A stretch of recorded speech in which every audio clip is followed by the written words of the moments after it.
Hello, u thong boy. Hello. Phát nên kila thế ấy Tongnon. tê. APT ha kai khat he hakime kelin Ipiong. ka setting hina Eh. za ti da Kazai. Azan up. service ulu nim ka tin kan ha te khat da ha Ipiti. ka alu da ha Hin join vai về kila chun na. ala Mà cái xây lâu biểu chứ, tham khát khát cái mỏ hồ lim ba na. Xây pen rong lâu tua cái. chu technical white paper hung kya upload pen tu na ti chung sang tu neu khat screen share hin board da mo ti chung sang tu neu khat ga discussion ga ki ho mu te Ikhat ipitai mo. Twitter là hung lụn nghe na. ah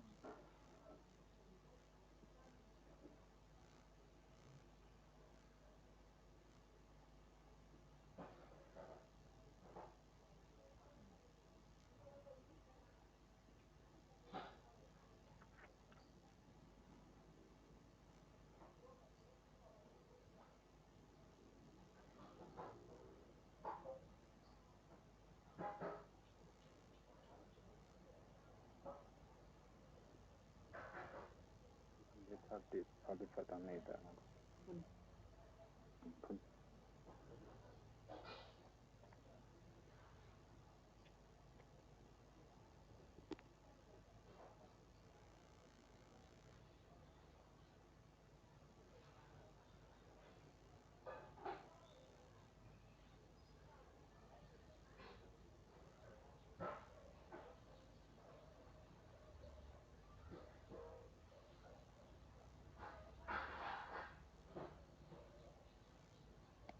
Ozu pu lang dei kita le. Anet kisu lo. Thong boy. câu me Eh. tongnon Cái screen share chu nó mu thấy na le. có một thế sẽ có một thế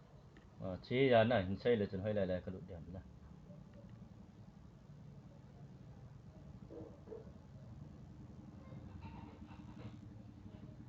White paper hai ka lut diam. ये what paper to click button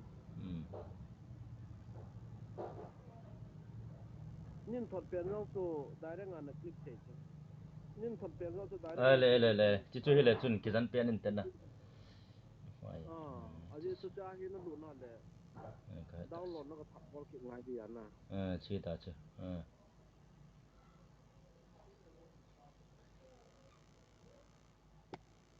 a se sot ngong ki tai man de ta Ki tha pa de cha ka sai sa ya na.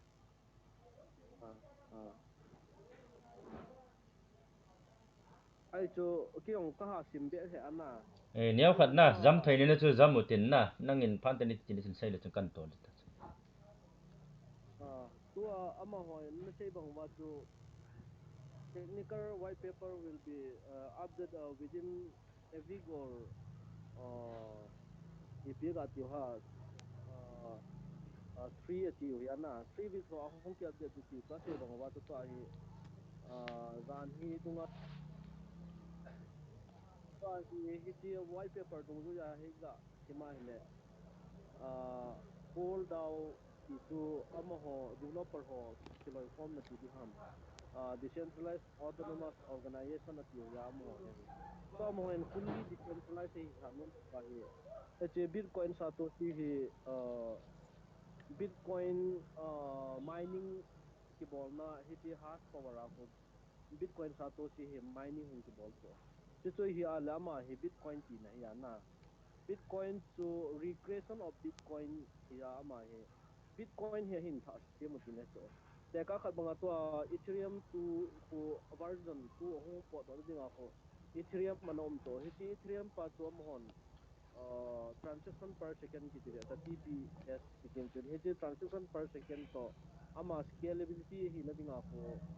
version tha an po do so he original ethereum akona to new version of wa si ethereum 2 ti so chi to banga to bitcoin hi ama he scalable hi lo so scalable hi lo ya so ma scalable hi na dinga to athapa version athapa an po do wa he satoshi esa ham ko BTC atiwa Bitcoin Satoshi ham he chi tu ya athang pi atu ai sei mo mo he scalable tu pi ham pi a hele ga tor su le chen scalable tu he te ne di win tun anoi lang a hin tor su na lai ta tor su in lang tor su to ngai to ga geng nyao kha ga tor su na lai ta chỉ lại diagram he chỉ comparison sorry chunga to correct sign on na cho chỉ nhau phật in zoom he chỉ pen he comparison he white paper 2.1.7 na comparison ki ti he chỉ bitcoin hi ama hi scalable a hi lo na hi pi wala scalable hi lo ham che la ama hi mining be thei lo to ma he a coin hi burning chi lo win burning a chi lo ya to market circulation to mining hi market circulation he always increase it always increase in terms of scalability thing le market calculation could decrease it. In the sense market circulation decrease here price to automatically it will be up ale teka khana to bitcoin hi scalable hi lo ama hi decentralized one ama hi teting le ama hi a security lampang hi che ale very much secure hi choma hi a proof of work hi ja ha ma ama hi very much secure teting le in terms of ethereum hi scalable hi lo Bitcoin sanga hi Ethereum de hi scalable hi lo dan chama hi mining hi unlimited coin supply to ama hi mining hi be the lo chama hi but Bitcoin ko mining hi be the cho mining hi be the hi wanga mining hi researcher chi ki na hui pi hami chi alama hi transaction ho hi mining ki level ki the ya ko Bitcoin hi scalable hi poi so tell Ethereum hi scalable hi lo na hi pi Ethereum hi scalable hi lo ham chala ama hi mining hi unlimited mining to tell gas fee hi sang kit na lai eti gas fee ho ko mining ki level ki the to tell coin tha yong tha yong ki mine the ya ho bitcoin hi chi Ethereum hi unlimited supply ki ti so bitcoin wang he le limited supply but not scalable Ethereum in the sense uh, unlimited mining plus unlimited supply so bitcoin ma so le limited supply unlimited mining ki kit amani ki kit na chu ya to teng le amani ha ani ni ha decentralized hi ethereum yo hi very much secure hi thong so ti hi Ay, ethereum leo sa ethereum tu ethereum tu hong po do a hi ti ethereum tu hi ethereum scalable a hi lo pa ethereum pen hi chi hin sian thadunga hi ethereum 2 coin atom phan an chi mo ai wanga chi ethereum blockchain mama developable wa hi chu amo hen scalable hi ta so total supply a fix wa ama hi unlimited hi ta lo ama hi decentralized wang hi lo ama hi decentralized lo ho hi pi mi cha la owner shareholder ho ai lo le mit phai ba kan hi no whole abol chi nai to to tiang le a security level ra hi ma he very much secure hi to to tiang le tun solana kiti uh, coin khan ve ta sol kiti solana hi ama hi van noi le shi na developer phabe khan in an chi ma chu ama ho hi very much advanced in the field of cryptocurrency hi so ai wanga amo hin on aboard jo wa hi amo decentralized kit lo among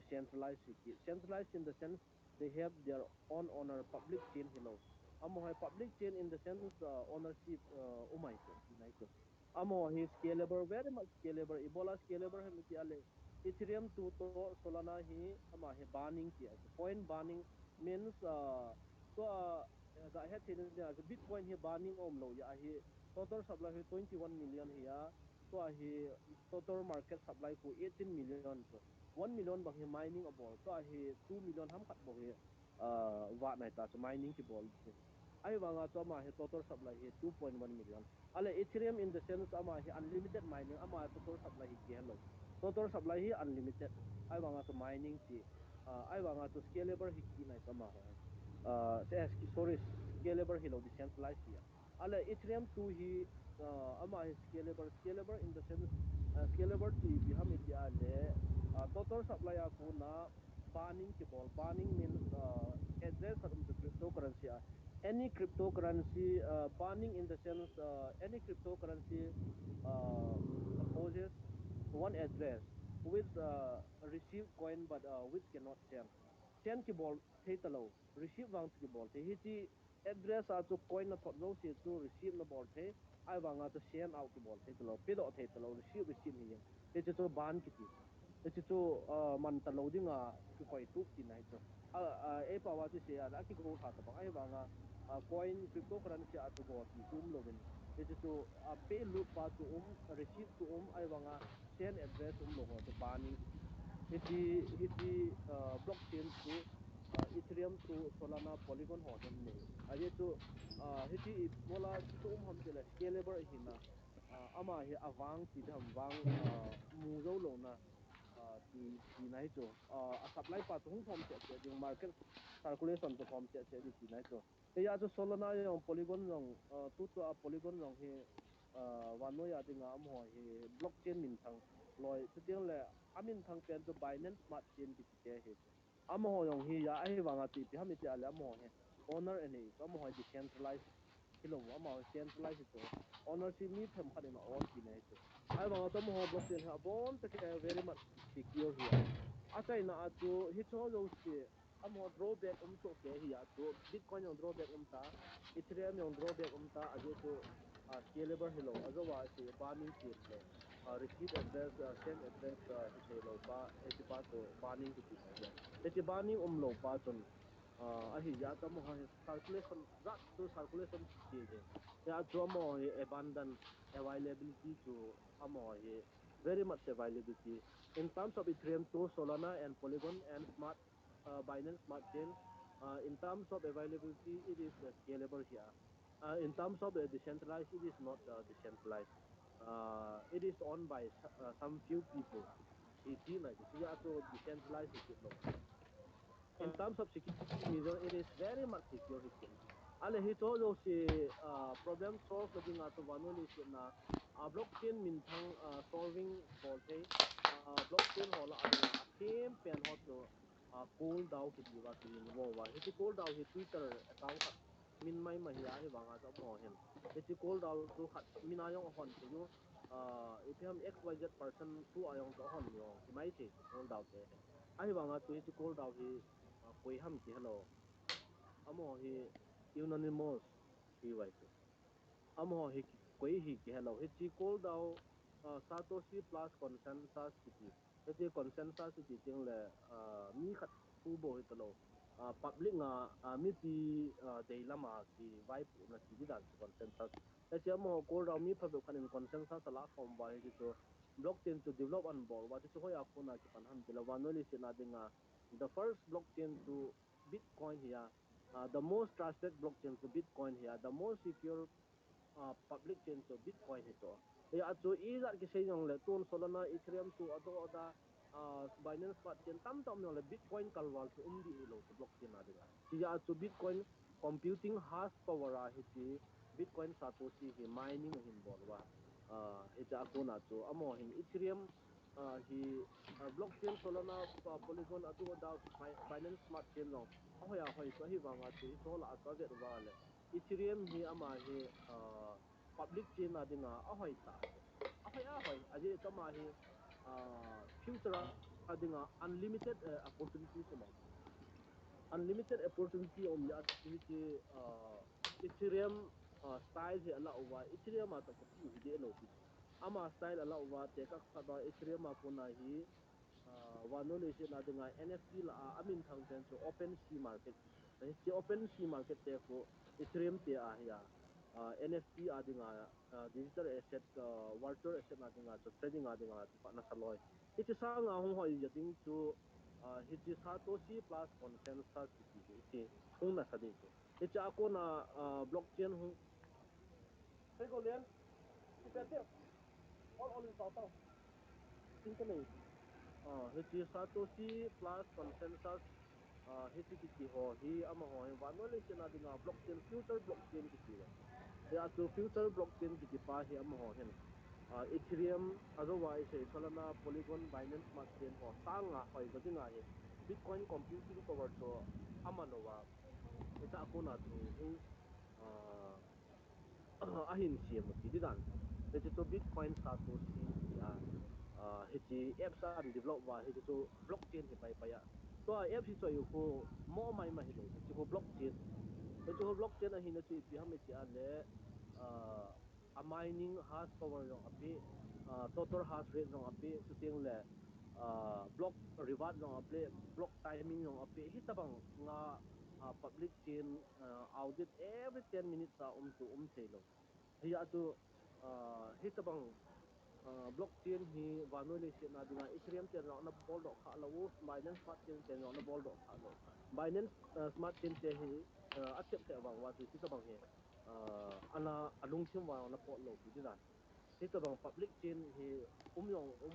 hit dinga chu ki hing ta talo chi hi copy hun bol mai te ne ta hi yong le bitcoin in a support bitcoin computing hash power ki mine hi a chu chi hi bitcoin atha apa ti dan recreation of bitcoin ti dan te chu hi a hi le hi chi tu se wa le igam mang ngogin chun abul lang chu ga sol to to di o tolon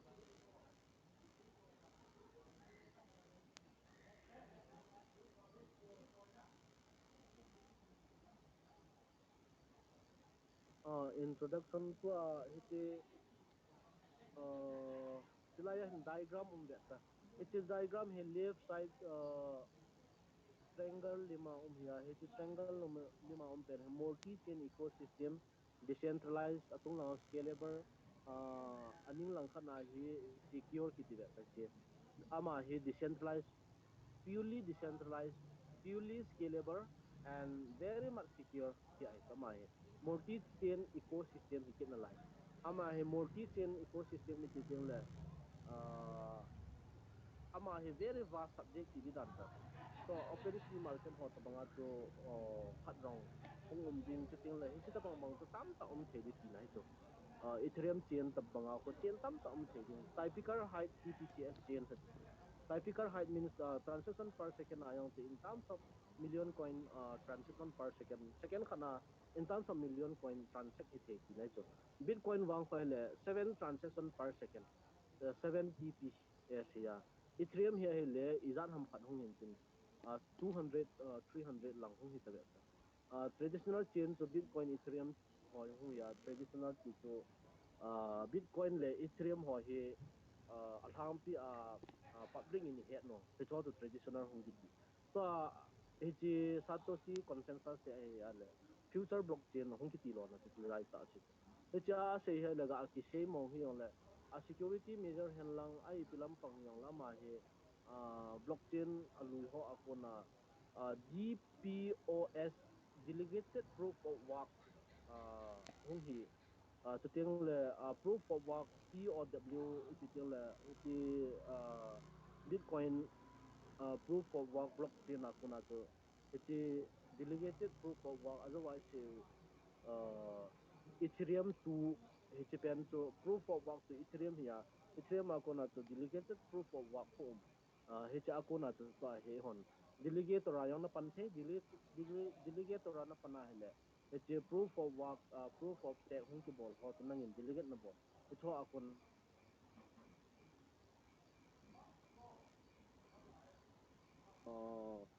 ichi isim do dung lu ya ju ki se ya in long se jo si rong he a hi ati na jong hidi lo ya na hi ya chu neu khat study bol khom tin sharing bol khom ya han i khan to zo diu aba ni ga chi ma chang binance si point mo ham download te ngai ham Binance si imadi a he koi boy pi hi on te chu an se patun an do yong to het lo ya an do hin Binance si miao khat ga ke explain le e che topic lum kin masang ven wa noi le se na dinga cryptocurrency exchanger ki le exchanger foreigner foreign currency ti chu dollar lapat any bitcoin any cryptocurrency like solana hen lang binance hen coin hen lang ethereum hen lang bitcoin hi hen lang polygon hi hen lang cro hi hen lang tu ting le rap bitcoin any coin na bitcoin case ai lo le epp hi jong le hi cho akuna chu dollar na so the dollar akuna any cryptocurrency na so the chi hi chu hi ya chu binance coin chu international market na dinga very very popular hi in abana binance chu i mata de he poi ti lon he pi bol he na ti na he boy pi he ni pi ya an ti ham ti a le binance chu international exchange hin e ho adinga chu international player ai lo le trading trader khat ni hi ale chun poi mo ai chu very much important but india ai lo le satoshi as satoshi minor khat dinga chu binance chu ho dinga very high e ho dinga to ga khoi pha hinai lu ga khoi pha hinai lu ya tu boi pi yong ngai be se ka sa lo alang khana tu ina go boi pi yong le knowledge na ne yong le phatho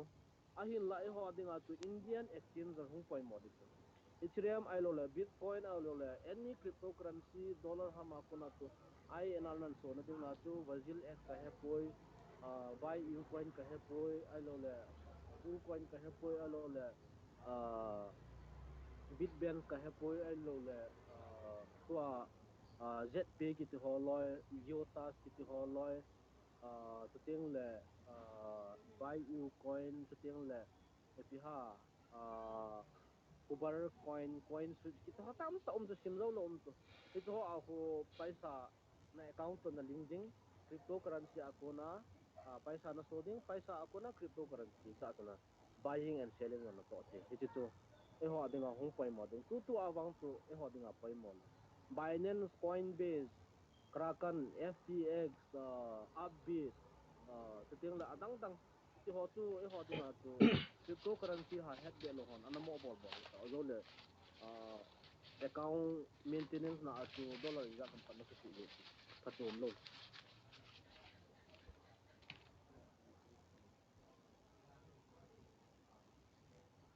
Virgil X so India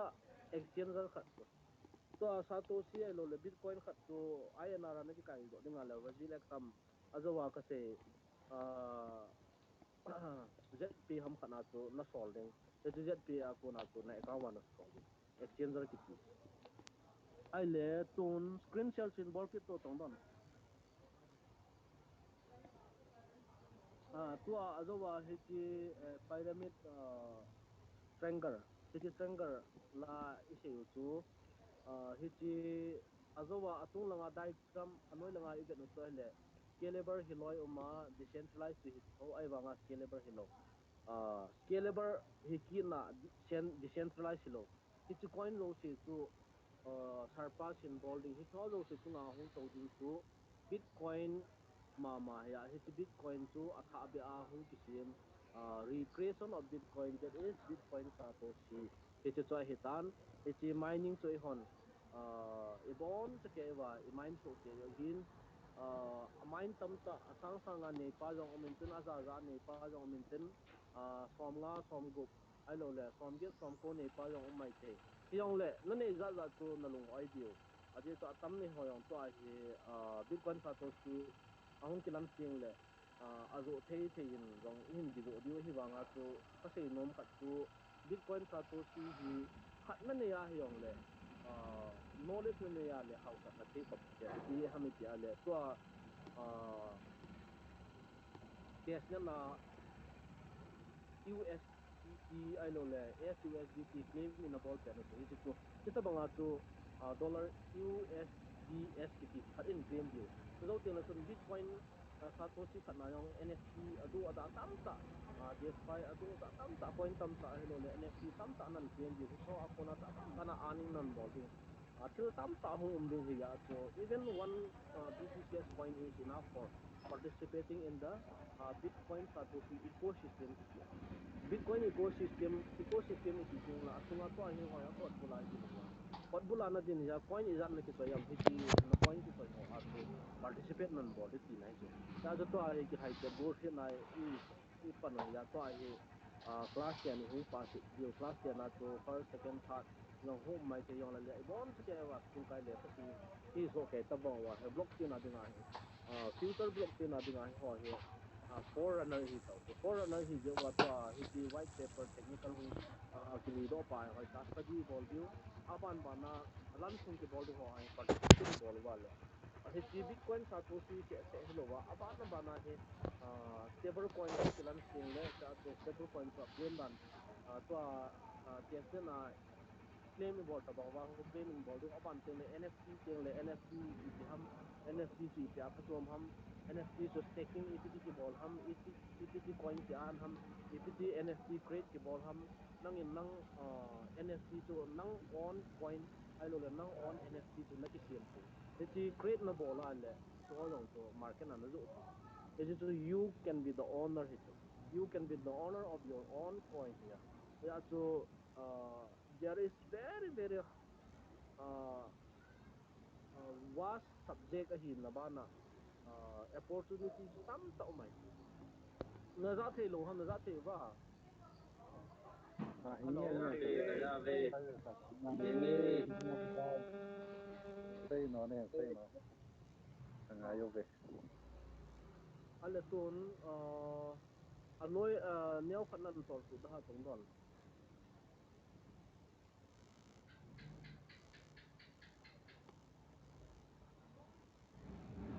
background cha patun pan yang cho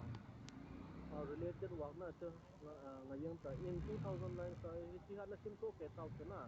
ja zo wa ka che pure daily mining to the world allowing anyone with compute power to participate in the securing network delivering nakamoto consensus atito bitcoin has become the most decentralized blockchain but with only 7 pps atito it is transaction hi sakibo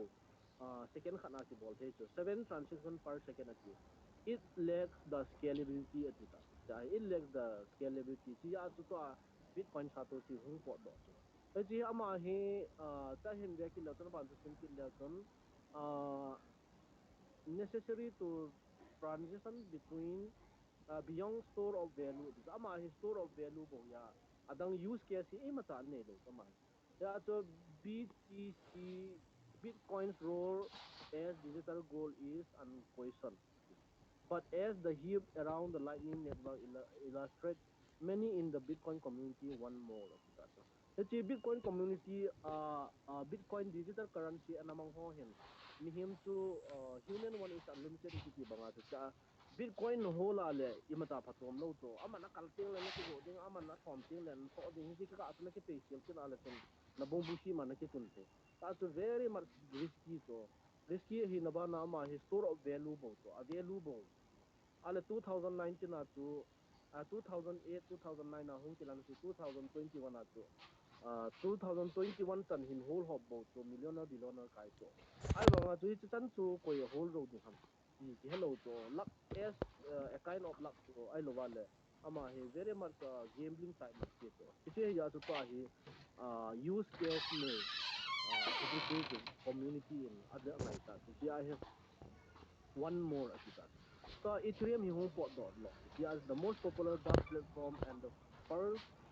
Turing complete blockchain data the abstraction offered by the Ethereum virtual machine EVM. Ethereum virtual machine kiti hung pot dot to. Hichi hin EPA bol ham tel dap kiti hichi dap sa ko na ko swap biting le swap function hum sa swap function ako na to itiha coin khana ko na coin khana na the apa na chu coin khana ko na coin khan taking no bol the ai lo le cha chu an no bol the ai lo le tam ta itham opportunity ko tam ta hung to he chu ethereum hi an bol do to and the popular solidity programming language allow hundreds of thousands if not millions of developers to build decentralized application for the first time, which has given rise to DeFi attitude. DeFi, Bitcoin on proof of work say yama he store of value it lacks scalability decentralized. He to he told us ya Bitcoin ha ban tal kalo. He Ethereum he hong do pan na he DeFi decentralized finance hong an po do play to earn. Na kichit ma yong le game dream na sikit na yung le na an ta to Ethereum ale cha hi ama hin digital asset atum khat an po do kita se NFT non fungible token kita he non fungible token zong hi stakeable ama non stakeable kita so stakeable ho to na stake nga le coin za tom na an the alo le ama he a value to a khan kina le bitcoin banga to a value khan ting le NFT ho yong hi nangin no on na na create pa so a value hum per market na as a reward na ki zu the kita result bang yang tung hi Ethereum offer a higher TPS at the transaction per second hi then Bitcoin sang ha ma hin transaction per second hi uh Bitcoin to 7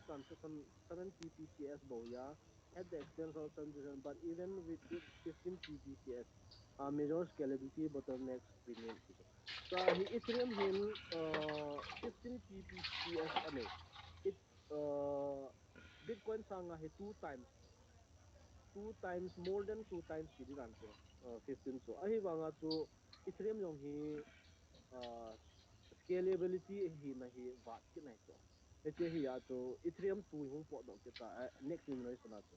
first generation to Bitcoin the second generation to Ethereum hi ya third generation to Ethereum 2 soon Ethereum 2 hi ga vekil der hand the get scale term for the community driven upgrades to Ethereum mean to resolve the scalability kita so scalability hung po do ta azo wa to open to DeFi play to earn NFT san apo do ta to Ethereum son ahi banga to scalability lampanga to wat kita sia to scalability ahi Ethereum 2 hin an khata which is challenge to resolve and bola security efficiency extra challenges two of the major changes are the move from POW to POS kita proof of work nga pa na proof of stake kita Bitcoin also proof of work here amahi use case lo only store of value abana proof of work apana proof of stake nga tu ipi hamiti ale play to earn DeFi NFT to tele scalability hulu and the introduction of sharding purportedly will offer a 200k TPS atitatu. Otherwise, to Bitcoin to 7 TPS, 7 transactions per second, then Ethereum 15 transactions per second, then Ethereum to 100,000 TPCS transaction per second. Very, very upgrade that, so 100 times that in that. But the migration to POS draws concern regarding decentralization of ticket ya ai wanga chu cha he drawback khat te te kin lai ipi hameti ahlia ma hi decentralization na to ma hi very much centralized a owner kita so a owner na pa chon drawback ane kita so already we are witnessing significant concentration among major CFI at the CFI custodian means DeFi ti ale decentralized finance kinaya CFI ti ale centralized finance kita. Centralized means they have some owners, just like RBI I know le. RBI to Indian government na ya. To ting le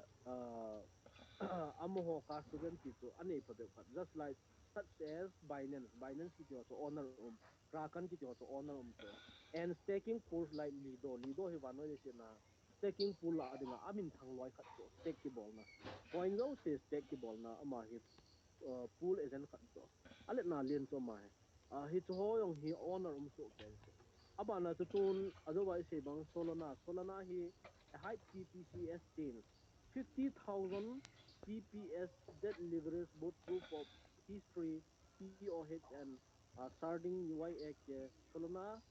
has very short block time it is a block time ama otherwise Ethereum Bitcoin chon pan le han 70 TPS ya Ethereum to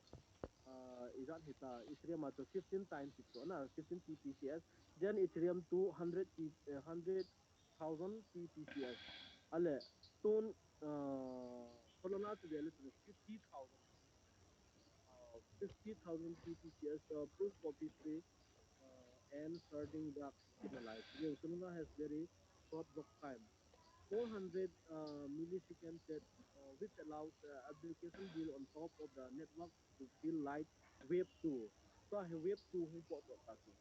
azo wa to first wave ma to internet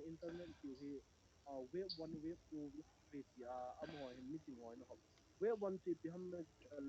web one to only you can view, you can read. Web two actually you can read and you can share your idea. I want you are not the owner. Web one to Pihamid, you can just only view, read internet achu web one internet hong do achu hon symbol ki sim the to imata ho opinion ki shell thelo honor ho ina shell bo to sim sim yang ki web two hong do achu owner ho in uh, subscriber ho ti taute public ho share abol the share opinion ho share ki bol the ta share ki bol the article ho bang la ji the ta ala ps ho bang na naga ken the ta ai bang ata chu nang on hello web 3 a tu pi hami ti ale web 3 to zo le ni sai ki dia hiti web 3 tu to a hi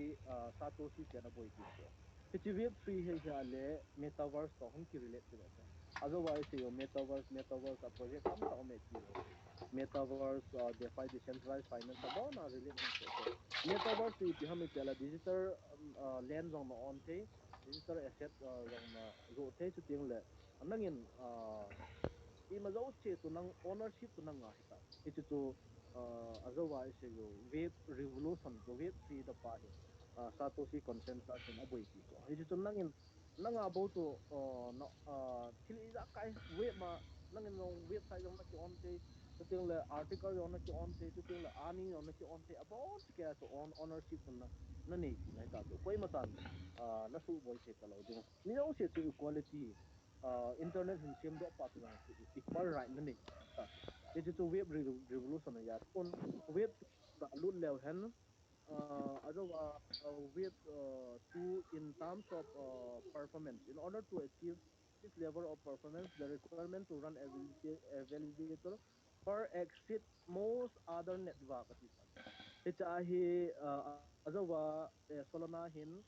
ethereum to ethereum 2 to azawa bitcoin ho hi an khel to na hi pi hami chale web 3 sorry web 2 performance type ma ha ma hin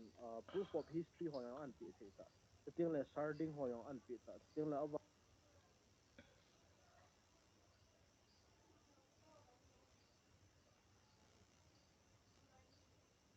hello ake za e hello azo chung thip zamana ta ki kita call san call san hung tong don hello ka za e the screen o the screen share samang dok ki pe kan tha bol ki de la la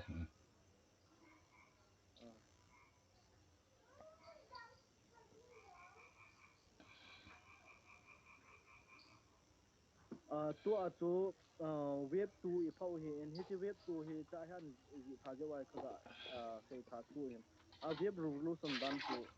tu a hi internet na yang facebook ho du da tam ta hum ta cha he no no page song e mo no page song ki kon te website hong ki kon te ta he wanga tu ho chu owner ta ta pa chu equal right chi nei te nai lo ti nai chu e cha he solana he ni ji pa ta an pu do e cha cryptocurrency revolution a hi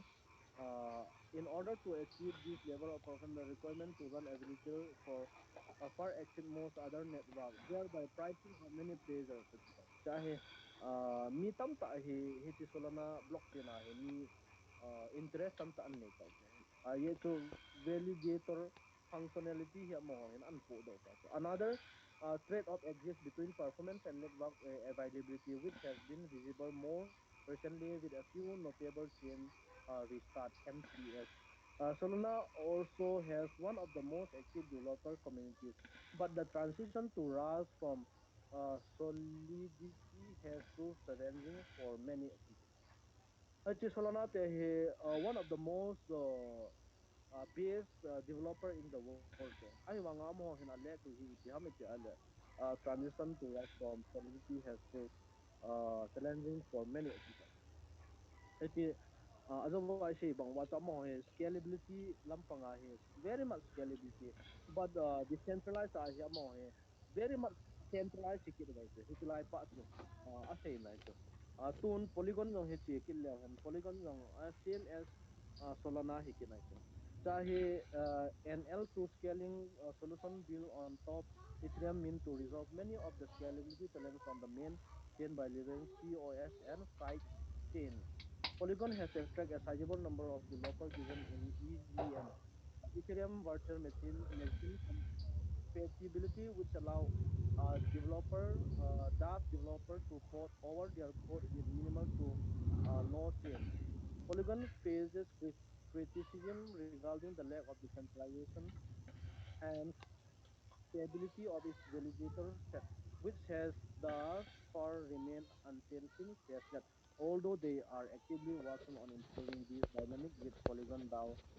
Jadi Polygon hoyong hin am ho hin Ethereum tu ama Ethereum virtual machine kiti Ethereum tu iti hong po do nga hepan na sa ta ha ta hin la te bi tu Polygon network hin ama hin Ethereum hi ha ta support ai jeng wa nga to mo hin me ka nei ki ti ha me chala amo dynamic to te la amo functionality ya to full user ho hi lagging ha ta hi ki na tu te la amo hi centralized ha ta hi ki je wa to he ti ase no mo to hi le it's ho sang hin Satoshi consensus si abon se ken apower in public chain ahi wanga to mo ownership ai lo le amo he centralized hi ati na chu choosing le Binance Smart Chain hi a hard fork of the Go Ethereum hard fork of Popiwa is a code base akuna to one of the most major differentiator between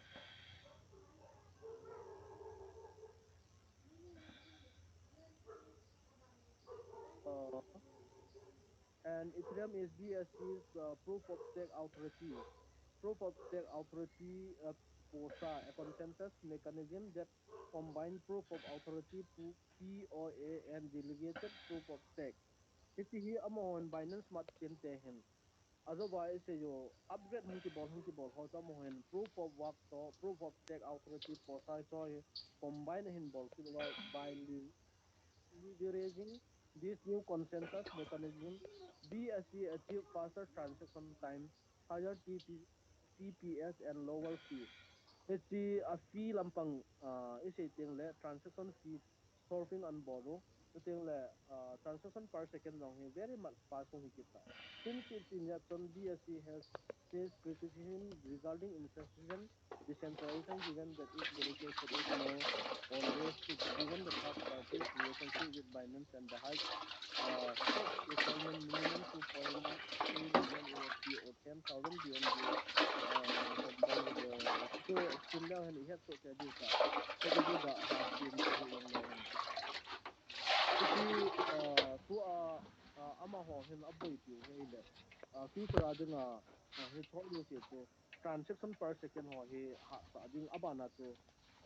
iti proof of work proof of stake ho he phat ta ha sa ding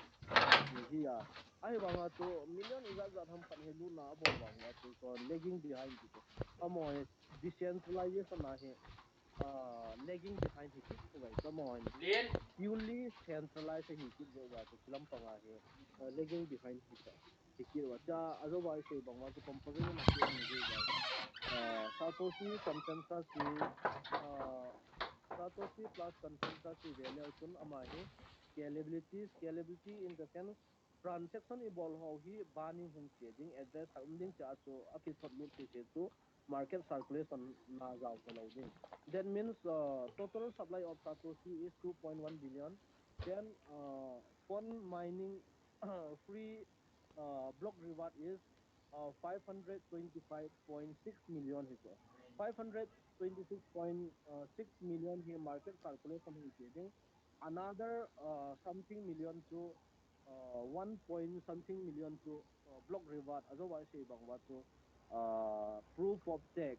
stake na go bolwa len na ikat delegator function na ka ti alen ana anding reward na moding ahi lo wale not mining na za wale na anding it's ho ading at ko ikat 1 point something million billion to so tiang le bitcoin computing has power rate na to satoshi ke mining ahi ya to eti bitcoin computing power means nangin machine ho setup na ki bola Bitcoin mining na bola le hiji Bitcoin mining power up ko na yang tu hiji to participate na bol the kiti ti na ito ito wang to kin rong ka ha ya ta ya tun anoi lang tu ga tol su tong don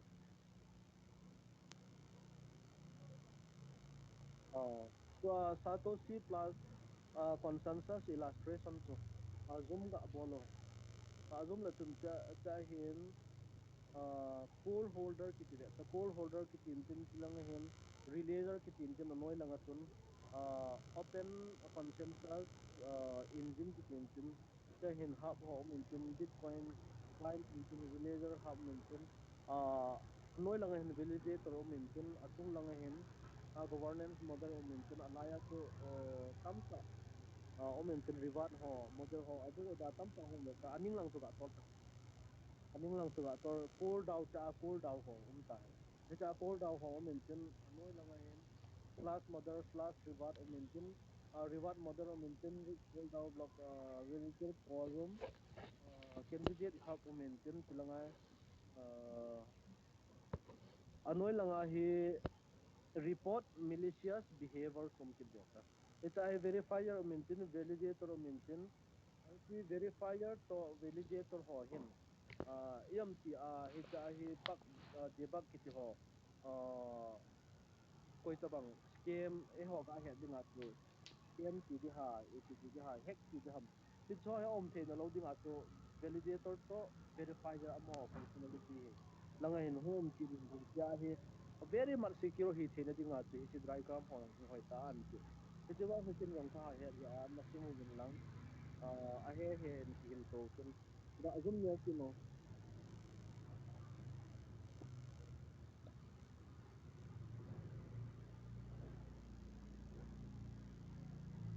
It's a illustration of major role and component kiti. It's a minors or non-minors or validator or sitting le verifier ho amo and reward amu so kaya duty na ito. It's a not minors on the hite not validator on the hite sitting le hot my on a pante ahi lawa le it's a delegate delegator on naga hite. It's any person if you don't the pang yung latin cha to reward na mo hiti he ito yo te ama scalability to ama security to ata high security sa pe ki na ito ito in verifier ho in verify and ball you validator ho in validate and ball ku delegator ho in delegate and ball ku ba cha to a functionality to hong phai na dinga to ite workflow ho he model he phata ka an si mo ti dan che reward ape ki na ton ga azum ne win lang anoi lang tu ga e khadu che cha hin atom lamin se le hin major component no ya hin validator om ve ta he chi responsible for producing blocks and validating transaction on the core network atito validator ho amo ho major function ai lo le amo ho boarding to cha hi ki se amo ho tun block reward ho ai lo le block ho transaction ho he network to abol duty na so relayer responsible for relaying bitcoin block header to the core network in order to relay a potential relayer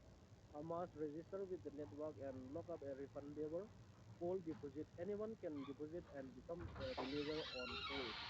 Hiki cool functionality ahenangin deposit na bolting maybe any kinds of himaite hiji bitcoin satoshi awang to hele bitcoin satoshi gan ham pat lock up na bola eta na lock up ding ya to relayer Zoom deposit meeting ka na zau bol he na hong himaite in hiji hope wang even to sei ding silent zo na yo ko na he sei ding zo ya to eta he bitcoin miners so hong zau pita eta he bitcoin miners so to am responsible to be hamichal the miner responsible for securing the Bitcoin network via POW proof of work at that. That is Bitcoin miners or machine link mining in order to have their hash power to the name hash power na name na dinga to set up na name computing supercomputer or installable factor into Satoshi plus consensus miner must delegate their hash power to a validator that either they are a third party run Delegation is a non-destructive act, meaning that by delegating on call, they are repurposing their existing work versus choosing between securing Bitcoin and securing core. It's it's a decentralized autonomous organization it's a tunang deposit na ball ahi lo wale it's Bitcoin computing has power ako na to it's ayong he rival ay lo le it's participate na ball core holder ho to koi ho hum tele core holders of the core currency, the base currency of the core chain. All holders of core are able to participate in staking by delegating their holdings to a validator. A verifier ho he koi ho hum iti ale cha ya se kita for reporting malicious behavior on the network. Network sunga chu malicious behavior attacker some ai lo itam khat. Ito umlo ni dinga to mo verify the bolo. A function to ahoy te na dinga to mo responsible amo ho responsible hikina. Anyone can act as a verifier in the core network. Successful verification flags may result in flashing reward or stake or jailing misbehavior validator. Validator ko itabang to misbehavior o mala mohon report about to the hitung zi ato mohon reward amu kina. Validator election. The mechanism in which the top 21 validators are selected for inclusion in the validator set validators are elected in relation to their hybrid score each round. To ensure a more stable TPS, the live validator are updated every 200 blocks during the round so that other validators do not need to wait for Yale validator for the entirety of the round. And see validator election na nga to top 21 validator ho to ito ato selection hun gibo to ako na to ama ho hen hybrid na ko na score mo ding zi wa to round kung che ding hit round to TPS transaction per second na 200 blocks round a Timothy, hitting le to hung che ding kina hybrid score he kina the output of the protocol function used in Loma. validator election. The input to the function are the Bitcoin hash power and core delegate to the validator. So to hybrid score kiti tiang le azawa output home do pa hisi protocol validator ako na hisi election calculation ako na to hisi input function pa to Bitcoin hash power ako na hisi core delegate ako na to validator hong ki bol ho to hybrid score hong kiti kiti na ito. Around Circle time for core to update validator program and distribute reward, which is currently set to 1 day. Each day, 21 validator with the highest hybrid score are elected to the validator set thereby becoming responsible for producing blocks on the core network for the entirety of the round. At the last block of each round, the accumulated reward for the round will be calculated and distributed, and the validator quorum for the next round will also be determined. Hiti round iti tiang la hiti amo ho block reward hiti block reward starter next block hiti amo ho he uh, amo hon hiti quorum adunga to set about he 1 day ya hit day 21 validator new formula me validators with the highest hybrid score are elected to the validator set. Kat home na dinga to highest hybrid school ho to hung kitang do ita ako na kamo responsible for producing block ate to hit the core network entire network ate nga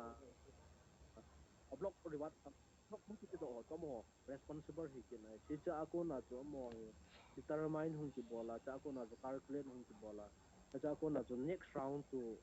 amo ho ako na to determine hung ki bol ki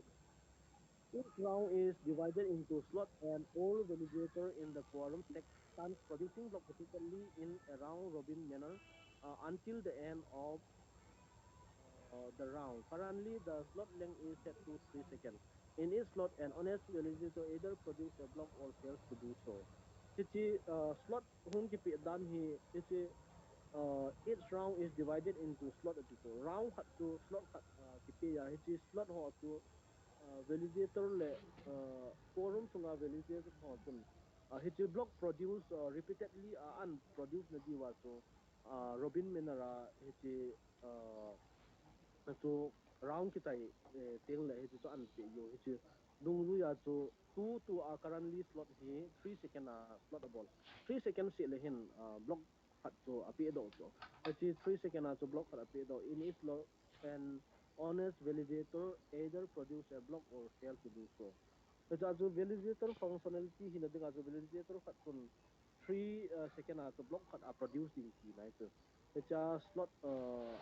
keep it done to here. It puts the cycle length for the system to check its validator status to exclude real validation from the problem to prevent them from practicing in the consensus to keep TPS more or less constant in a given round. Constantly, effort is set to 200 shot, which is 600 second or 10 minutes. Effort si titing la hiti effort sa amho functionality to hiti na la hita koi tabang illegal iti ding ham alo unhonest uh, validator ho to mo to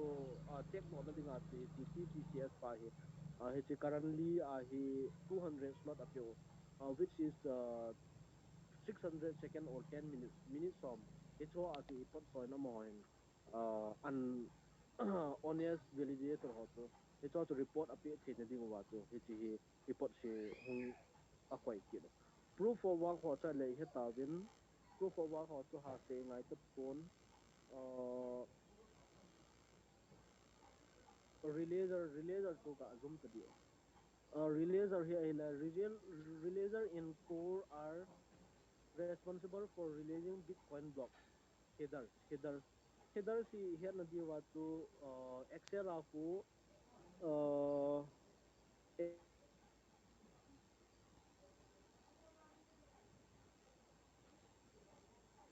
ya na à tuni tu sun langa yang tun click le yang tun kat apps to slow ve ta tem ki hong do gi lo iti tu ipg ham ta ka vet na le kat update an bol nom je di dan ok so ok to update to kaga ven na ai wanga alui pa to na ki nom de se lo ke ok ok update to ban hin bol na ve ta ada screen share kita nyo ala ole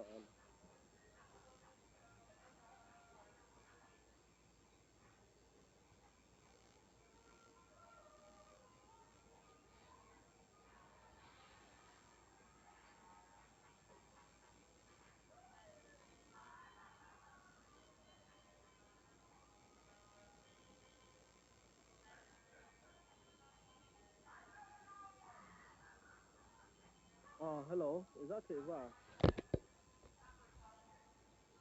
tong don kazai kazai kizai kizai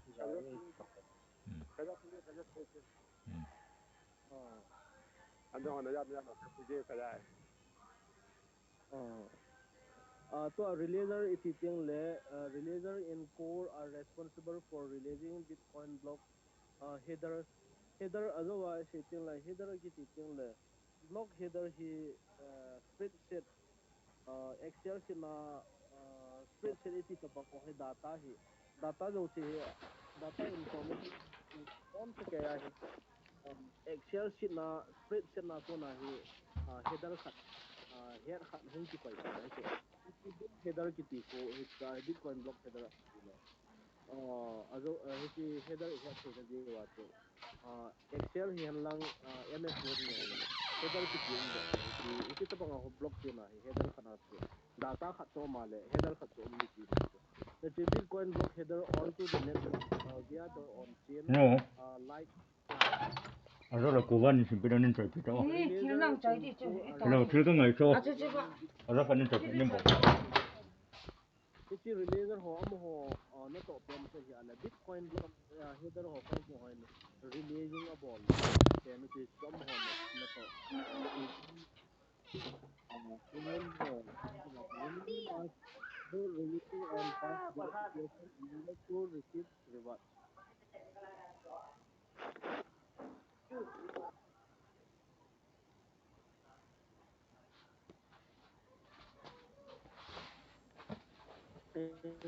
Hichi relayer ho tun amo ho hin reward abona dinga tu ama ho hin must both register and pass verification in order to receive reward. Adowa verifier sitting le delegator sitting le non minor so adu da ho tam ta banga to mo relayer ho yang reward amo di. Hichi ta banga tu Bitcoin miners ho yang hin using their public and private keys, Bitcoin miners can delegate their hash power to a core validator or delegate to themselves if they choose to run a validator by verifying and syncing their identity address on both the Bitcoin and core blockchain. When relayer submits transaction, they sync the block mined by the Bitcoin miner with the core network. Every round, the core network calculates the Bitcoin hash power associated with its validator by counting the number of blocks produced by its miner in the Bitcoin network during the same day of the prior week.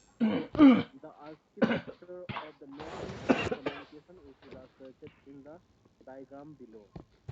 Iti agawa isi tabangwa atung nga relayer ho tabanga to Bitcoin miners ho yan hash power agawa isi taw setup ni ho tun hash power ho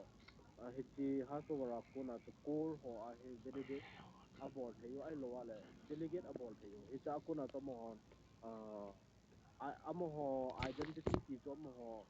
te ka khat banga computer on IP address ne bangwa to mo ho hash power ho amo ho address ako na to Bitcoin to iti blockchain ho to relayer ho to submit an bol wa hiti transaction ho to synchronizable kido iti synchronize ki bol ho to block mineable ki wa hiti block mine ako na to core network ako na to node ki iti to round every round wa to mo ho participate iki ya to hito ho si to mo no block reward ade ki de tem si tham pira samlam min ki sele hiti internet wa nga to mo hon a bol the set up ki bol wala mo yang to hiti anoya ki pe diagram banga ha mo participate ite hi pi na sa he bitcoin miner ho round 7 sa he a b c a ho pa relayer fet bitcoin block information miners A, B, and C produce 3, 4, 5 blocks respectively in Bitcoin network in round uh, N7. Core consensus in this engine in round N. Kita iga ahead you to core ati ting le to BTCS te asay na ito. Ito BTCS te asay na hiya ilang Bitcoin miner city ting le Bitcoin mining na ball ho en.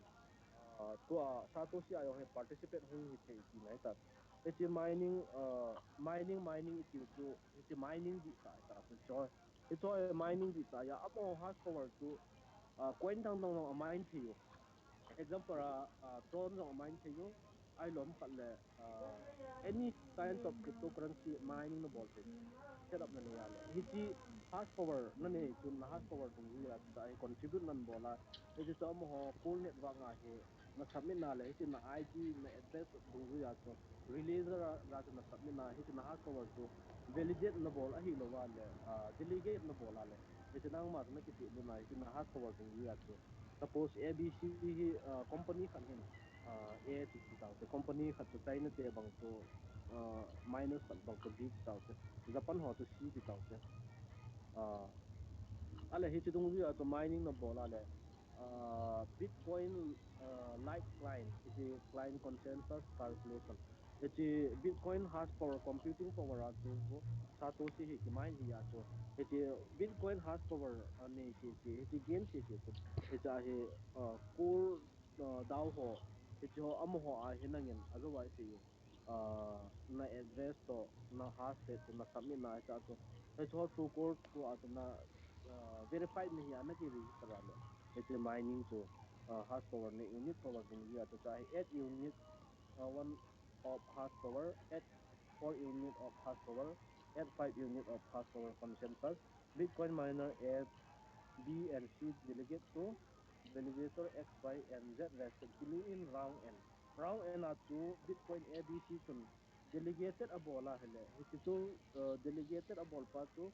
validated hung he hito X, Y, Z and validated and ball kina. Hiti respectively in round 1 hito ato. Hito also to relayer hung ki ball kina. Sa ako na to ipot hung si sa ako na to ata ato ipot so akuna to a finer proof of work proof of stake is also hundo ke to cho akuna to delegated proof of stake hundo ke delegated proof of stake etiting le proof of stake is a scalable energy saving alternative of proof of work otherwise is your mining system to proof of work proof of work in the sense set up na boarding hash power na gaining hash power akuna to it's to delegated proof of work is also good it's a proof of stake is thing le proof of stake means a data information already available availability otherwise mining proof of work is thing le data is not available data you have to mine the unmined data unseen data to the mine in the proof of work so it's a delegated proof of stake is thing le it's a energy saving alternative or to proof of work it's a proof of work here to alternative source of energy of the proof of work nga wang sa electrical energy tam ta kin mang economic le set up dong ngai computer dong ngai ting le amhon machine etiti tam ta su to ding electrical energy akona to hung mai so proof of stake hitting like electrical energy akona hung mai ho akona to depend kina it's akona to staking the ball in a proof of stake but it restrict small stake users to be ahi wanga hecha ahi small stake user ho adinga to hung kana be se lo ahi to staking alo alido ai lo le ethereum to kiti ho bangton in terms of ethereum to mo in appeal wa hiji ethereum apana to suppose 1000 2000 5000 ai lo wala 100 200 ethereum akona to stake ki bol pan the ring cha akona to amhon delegated proof of stake akona to uh, consensus upon us reward and pay document. In an attempt to level the playing field, some blockchains have introduced various type of delegated proof of stake (DPoS) mechanism, allowing the token holders to vote and elect the validator set by delegating their holdings to validator, typically incentivized by reward using DPoS. Otherwise he or she to hot ga kirial se hi yong le point token teka khat banga mining ki ha bol he bitcoin shares ho bang rap bitcoin ho bang bitcoin ai lo le ethereum ho bang ta cho bang he mining ki ha bol ya hi cho mining ki ha bol ho staking yong ki ha bol tu lai ta amin thang to staking it is staking no bola le hi cha delegated proof of stake hi jan akiti na long ta ti di dan ta ale tong don phayong phatalo da hana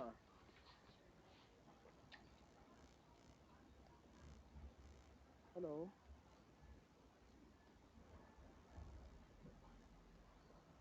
hello pathau nan te to chu nyau khat na interaction bol thei ta chu interaction bulletin azaba update pen tu na update pen tu kada scroll down ikan ho chun eta chun ga lu ni lang update tu ga je khom te kin no bona tin man awang tu ki de se awang tu hello ya na ai le in sharing le uh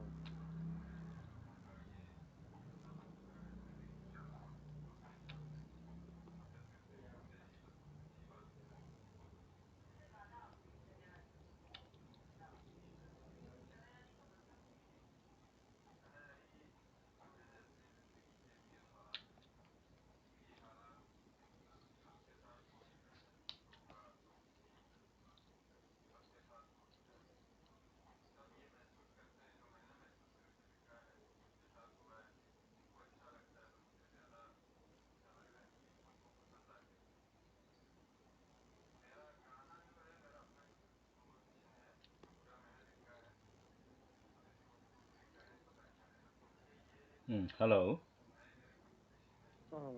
uh na ra eh screen share nam nan bol ada hi ding bolo tham khat an share da no he chi jang chu bet the kem khat update a bolo ti na ya na chi ta hin tol su su ga sim khom te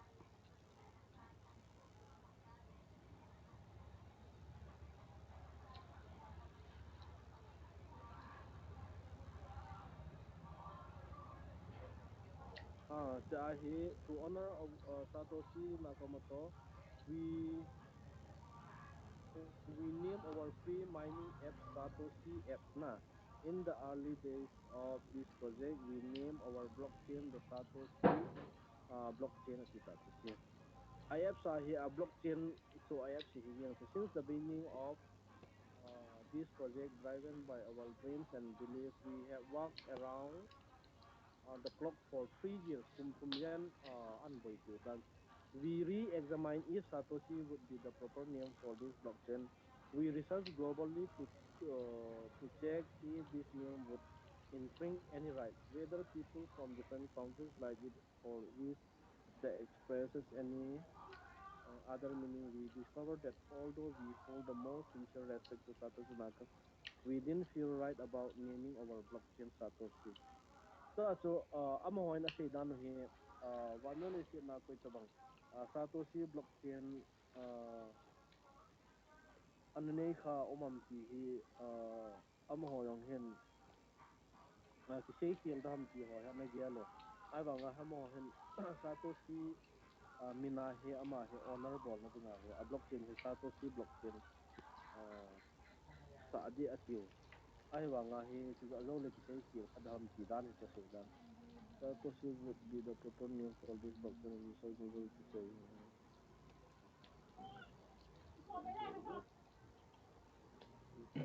right about naming our blockchain. The mainnet coming online in the third quarter resolves the blockchain preliminary with its combination of Bitcoin collaboration and Ethereum scalability. We believe it will be the new class of silai ba quite a deal silai chuan ale. The mainnet coming online in the third quarter of this year has resolved the blockchain preliminary atita he trillium ma Hachi blockchain revolution adinga he hachi blockchain ki khelna ahung hi dinga ase combination of Bitcoin decentralization and Hậu thì không có giống như thế này.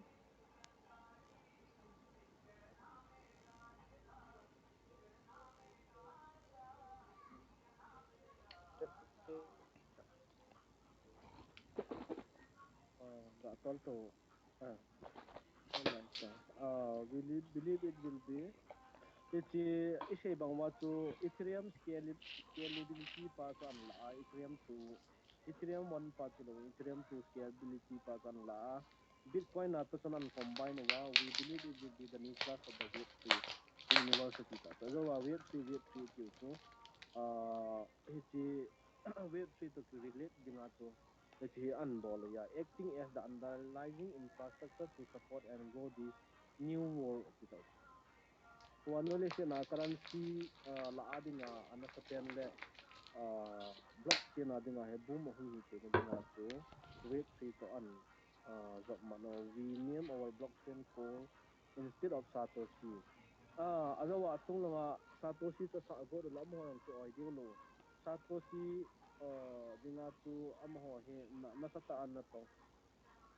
Satoshi respect about wa to azole sei hir khadham the AL was called Saudan and the base layer currency will be called instead of BTCS by leveraging the existing BTC mining network in our consensus algorithm. Call originated from Satoshi Nakamoto, which we have since built on top of. To pay respect to the soldier we stand on top of, we then name our consensus Satoshi plus consensus. Ah, ama ho he cool ki sa wadan ki ase dan he Satoshi plus consensus the new version of replacement si cho hela sa ta da tol to di dan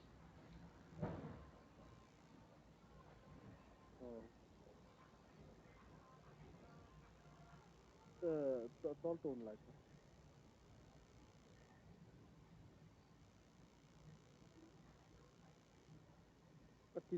kati cho noi la nga ho tu tol to kati na atung la nga ho chule the main net anoi la nga tu tol de na lai uh, uh, tol na like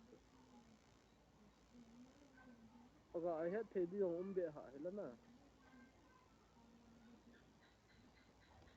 tol su in ka tina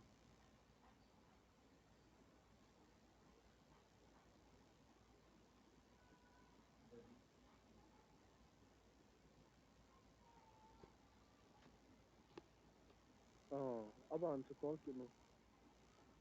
next then technology is important due to the test problem may not be che om sa ta su tol ki te kit no research young to om sa heta tol be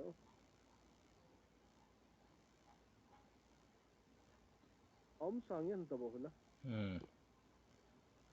adang om lo mai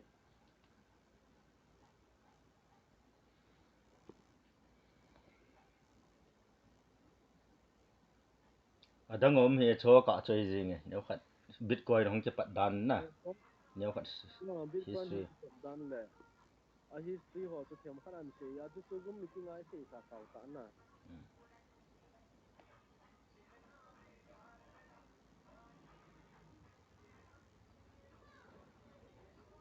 gum meeting a se I se sa kaw ta chu ta chu ga ha se di de se yong lo am hon sa to si blockchain ti ding a ti pau chu a se ngam jap lo ti di dan chom hon kol dau hong ti lo na chu kol a ti am ho ki min wo na chu kol ta hong ki min bo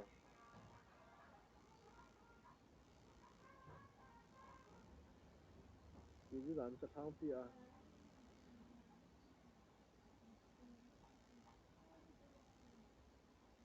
ai le adang ipi discussion ga bol thei oma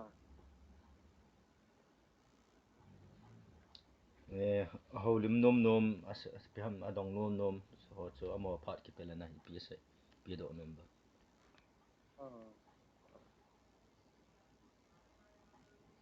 那上层外报是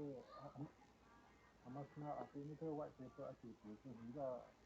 这么不好，是当拖到这种程度来讲。chichu hidi dan ta chu technical white paper ti na aje so technical white paper ki ti teng la am ho technically anoi lang chu white paper to na sim leo chun white paper to ayan ta ken tu an ti ke no chu finalize wang hi mai the hi lo mai the hi yong le cold out and am ho cold out ka da twitter to update an bol je wa chu hi chi pen long chu neo khat slightly change on my the yong le am ho in delegation functionality chu ting le not mining chu ting le bitcoin hash power ko na hong ki mine chu ting le bitcoin miner ko yong mining an bo the na di ho hi cho so an pe hi ta hi chu technically mining hong ki bol di dan ho so technical white paper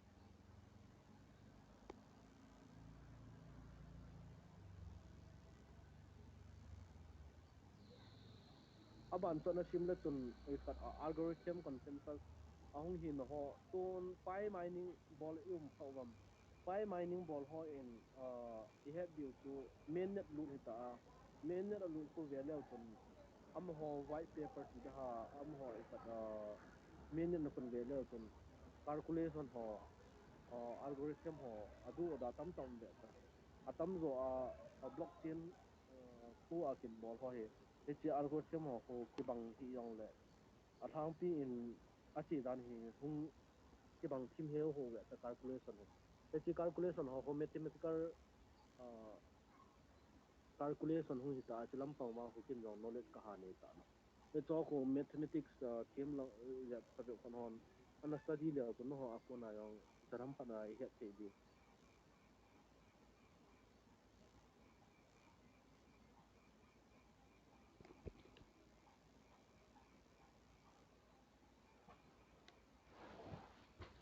inga adeu tam le ahang pi technical white paper ise witan na di tam thì mà yêu dính lộ thì em một gầm đàn nào ta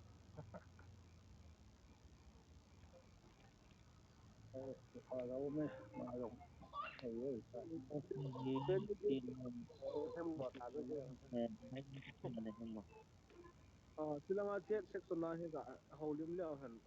validator function validity he ho tun staking to ba ya bai chula staking means mun khana paisa interest mi na pi ale which is a kind of staking chula na kilo ong benga fixed deposit na ko ya le a kind of staking chu stake means tin khat no ko market calculation chu na thom ta ti nei chu stake means dam ki ting ta dam na tina le tui na ting ya tui na tha do lo ti nei chu te chi ta banga chu coin chu naga mun khana naga ko ya le hi tin na coin na te chu chu am hon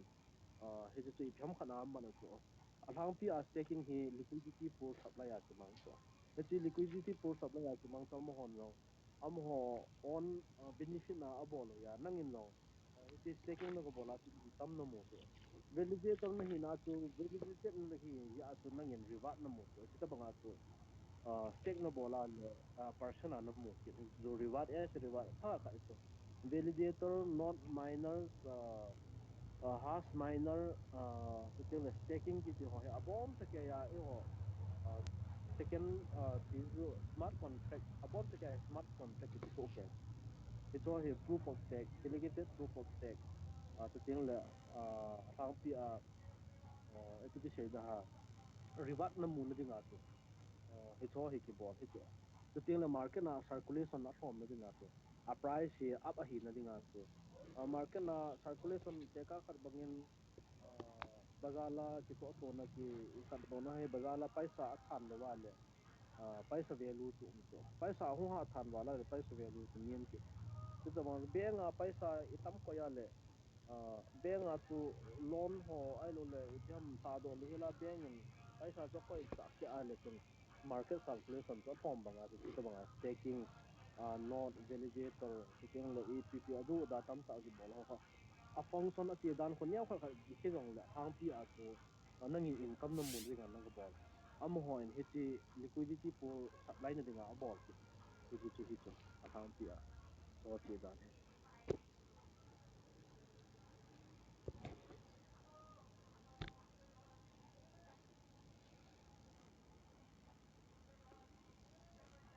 azo na nga tu so pi ho khalan mi no english sawa an se hi le kiloma e paungen na se le ka don man le sa so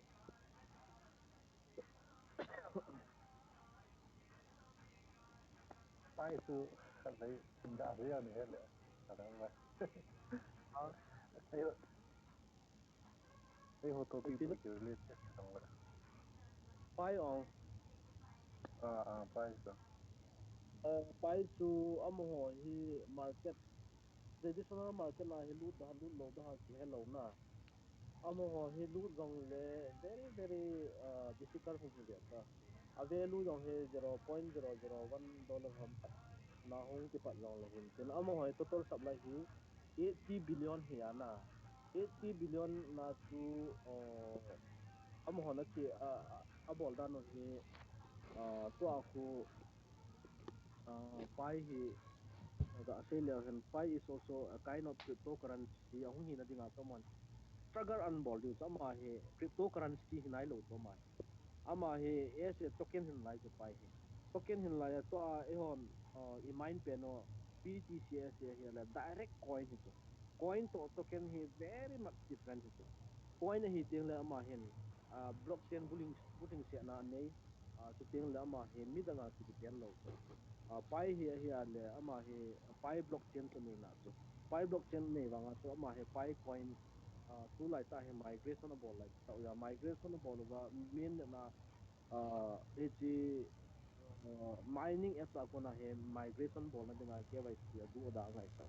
e cha chu nang na security circle dung du chu din na refer dung ya river na mu pen khu nang in na mine do on mining na bol do pa bo chu transfer migration na bol heading na no ya security a hi lo la refer na bol ho chun contribute an bol pa chu hi pa chu amo ho KYC verified hu ni teng la bo main na tan na coin na main net wallet na chu hu lu the ga ding iti a cho bol wa chu teng la ma hi lock up a bol wa lock up rate hi kum khat thakhat 2 weeks 6 month 1 year 3 years a bol wa it's a person to atung lang chun local percentage on that 25 50 90 100 200% pay win to chi bola bol ha mi ti ale otherwise hon staking no bol to kita bang bang to lock up kiti teng le hichi hi lock a ball hichi lock a ball sunga tu na ball sunga tu hichi na lock ball tun interest rate na pi ki to hichi interest calculation no a ball ke nam so ke ta hichi ho tu staking ai lo le e bi ham na ga ball to ayong ha mo hen KYC validator functionality khat ne ve ta ta so nang in KYC verifier ham khana na ga panale pai coin to na an kit to he to mon ecosystem ti di dan ta ai wa nga to pai hi struggle ha ta hu hi dia ye to backup lo to la pai to EPR EPN a value an sa dai do ama a value to market na hu mo to to di lo to ai to $5 200 $1,000 $2,000 Facebook nga madon don se yong le 0.0 something dollar hang to pan ai wa nga e ho BTC point to bi ha mi ti ale Bitcoin computing power ako na hong ki mine to. Ale Bitcoin computing power ako na hong ki mine plus ama he ahoy dan he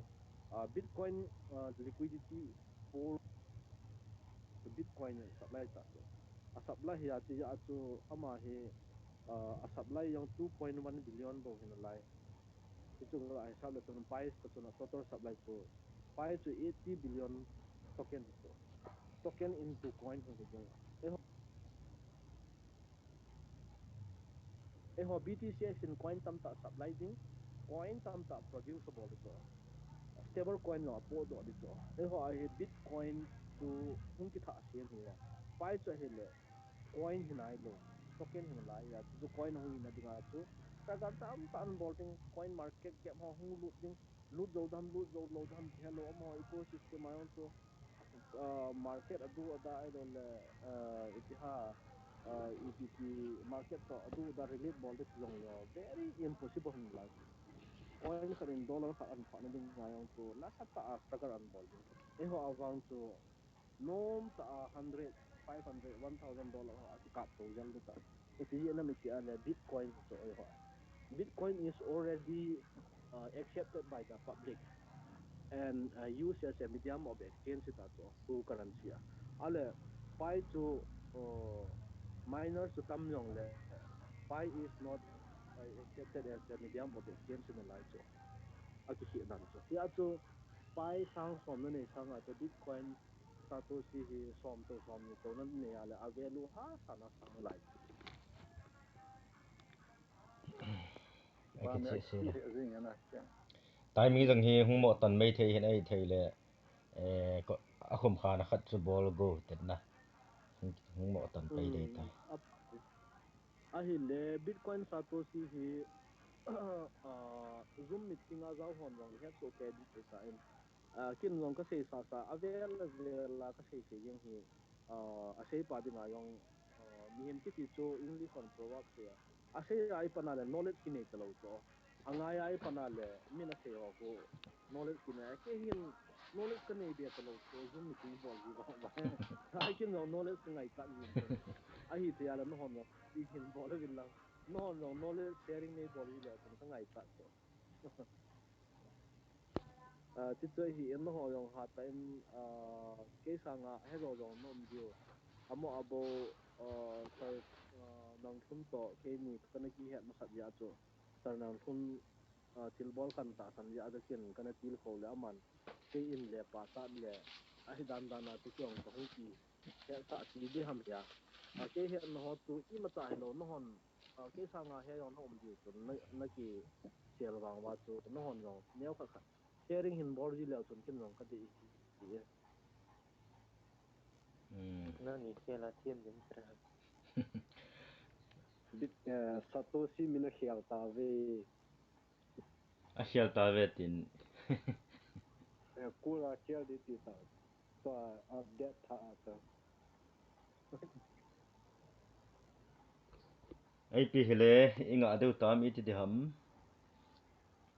ina ta he de nga he de hung mo tan sang in na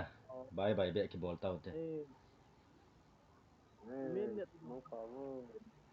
main net ro nai ta in noi wa ho hi te ya le hỏi tên là cái gì kinh lòng cái nỗi hỏi thì tôi dùng tâm tâm đi hỏi tên cái tuổi gì này kinh ấy thì là sao trong cái request no le seminar khat ki mu to na khat leadership satoshi leadership khat training khat hin bol la pan te Vevte. kina ka de phải atam atam zo ama no ya kin ya na ấy mình dâu lòng nghe bỏ đâu ha mình希望是那这个的嘛啊，希望是不这些那那些这个那红这两层的， Men net hong kilan sa backup funded in a phan leo e bol du chu to ai fan lo wa PTCS coin tam ta ka ne tiong leng sum lo na che ja che cái đấy so atna sa don min ne dong plan sang ting le ipo ya ipo ji ta to e mo ho yong ipo ji ki ha ni se daily life ho yong ipo ji min ne plan zo ting le aba na project ho yong hong pa hin lang le ki na man pha yong nei lo ji e ding cho le ngai poi min khat hi in pen pen khamin na the hi po le if the expenses on ngai ki on na oh sa na to sa tong boy ki al ta na chon di ti to men lo ting le ti to hi le ti ja ti sham ti ga sa to si to to chom hi na ke ta ne sei dan ke tim ta che ke tim ta che training de da na e ho dar si ho ma mo hoi ta i he do ngai to kem khat from the som nga ne downline from the som nga ne ho apana he hoi ta training in bolo wale men ne ting le ke yong hung ki sial mai te te kan na hung no hung za ma mai ti je na mi cha le point migration hung ki bol han lang le paisa ve lu hung tam ta so plus bowling khoi jing hung tam ding NSP ho ba hung ki lan le koi ka ki hil zo ta di e ya se yong ki boy ki zo ta lo di so a project hi ai ho ding a to very much complicated so kin study ka bol ka ti wa nga tu che he na he very very lo to ti to ba to no hon long study no bot issue form dio tu apa na he follow up bol lo wa let you nó sao trong boy nó ngu hay nó di ai pi hele net minute khat zong an hing ta pon bye bye be ki bol to taw te ai yong le bài mong bài tao mang te le phao tê lệ o le phao le tàu mang pha che taw good te night no lai du no lai no lai